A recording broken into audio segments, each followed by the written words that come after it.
প্রাথমিক প্রশ্ন হচ্ছে 21শে জুলাইটা হয়েছিল কেন? 21শে জুলাই মমতা বন্দ্যোপাধ্যায় যে কারণে মহাকারণ অভিযানের ডাক দিয়েছিলেন, আচ্ছা মহাকারণ কিন্তু যারা যারা দর্শক আছেন এবং যারা যারা নব্য দর্শক আছেন তারা হয়তো জানেন না, মহাকারণ পশ্চিমবঙ্গের আদি সেক্রেটারিয়েট ছিল। এই নবান্ন হওয়ার আগে মহাকারণ তো গত 13 বছর ধরে শুধু সংস্কার হয়েই যাচ্ছে। কি যে সংস্কার হচ্ছে ঈশ্বর জানে।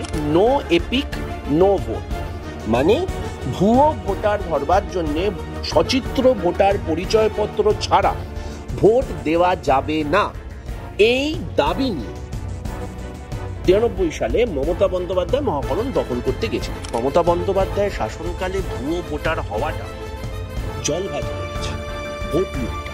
আপনি আমার প্রশাসনিক অভিজ্ঞতা, আমি আপনাকে সারা জীবনে কোনোদিন ভোট দিইনি, অদূর ভবিষ্যতেও দেবো না, কিন্তু আপনি যে লক্ষ্য নিয়ে এই মহাকারণ দখল করতে গেছিলেন, যার জন্য 14টা তাজা প্রাণ মারা গেল, আপনি নিজে প্রশাসক হয়ে সেই জিনিসটাকে ইনশিওর করতে পারলেন না।